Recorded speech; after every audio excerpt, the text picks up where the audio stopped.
Start with a slip knot. I like to wrap my yarn like this and then make it look like a pretzel before pulling it through to make my slip knot. You can however make it whichever way you like. Then what we'll do is we'll chain 12. Wrap the yarn and pull it through the loop. I like to chain 12, however you can chain more or less. Just keep in mind that it will grow as it is a hyperbolic plane, and it means that one side will be much larger than the other. Then you'll need to decide at what rate you'd like your hyperbolic plane to grow.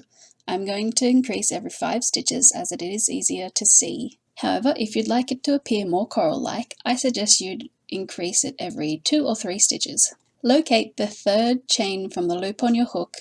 I like to use half double crochet, however you can use double or single crochet if you like. Wrap your yarn around your hook and put it through the chain. Wrap again and pull back through so you have 3 on your hook, then pull through all 3. Now we're going to repeat this until we have 4 half double crochet, 1 in each chain. These are our stitches before our increase. If you're increasing every 2, you'll only do 1 half double crochet. If you're increasing every 3rd stitch, you will do 2 stitches. I've reached my 5th stitch. In this chain, I'm going to do my increase. To increase, I'll first do 1 half double crochet. Then, into the same stitch, I'm going to do another half double crochet. This will mark the end of our first sequence. Now, all that's left to do is to continue this pattern. In the next stitch, I will do 1 half double crochet. Then, in the following 3, I will also do 1 half double crochet. In the last stitch, I will do 2 half double crochet. This will repeat the sequence for a second time, and it will mean that our hyperbolic plane will grow evenly. Remember, if you're increasing every 3rd stitch, you will only do 2 stitches before your increase.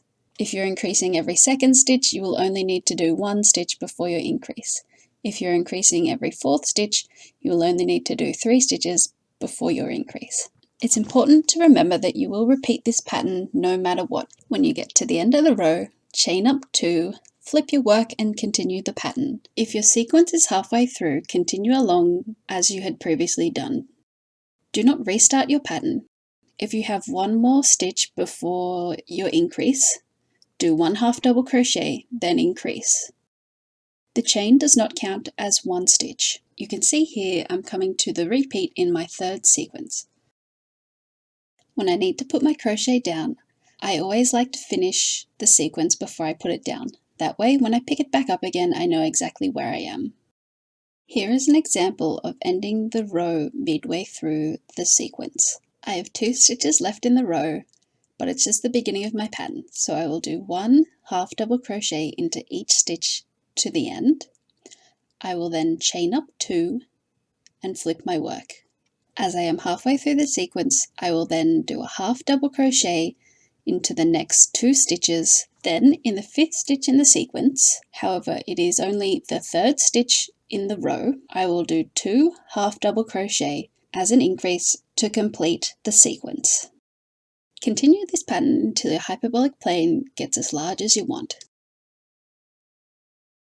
I've just finished 9 rows of my hyperbolic plane and I've decided it's time for a colour change. I will chain 1, cut the yarn and pull it through the loop. With your new yarn, make a slip knot, put your hook through the first stitch in the row. Then you're going to chain 2. Make sure you bring your hook all the way through. Once you've chained 2, flip your work and continue your sequence with your new yarn. Make sure you do your first half double crochet stitch of the row into the same stitch you did your 2 chains in. If you're using this as a maths tool or aid, changing yarns is a nice way to visually explain the properties of a hyperbolic plane. I changed my yarn a few times and now I'm ready to finish off my hyperbolic plane. I will finish the row, then I will chain 1, then cut the yarn and pull it through, giving it a tight tug. Now all that's left to do is to sew in the ends. I like to thread my needle like this, however you can do it whatever way works best for you. What you'll do is you'll take your needle and weave it in along the stitches.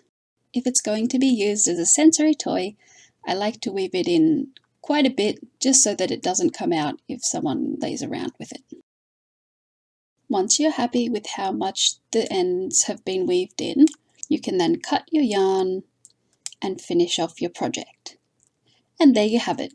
You've finished a hyperbolic plane. Good job!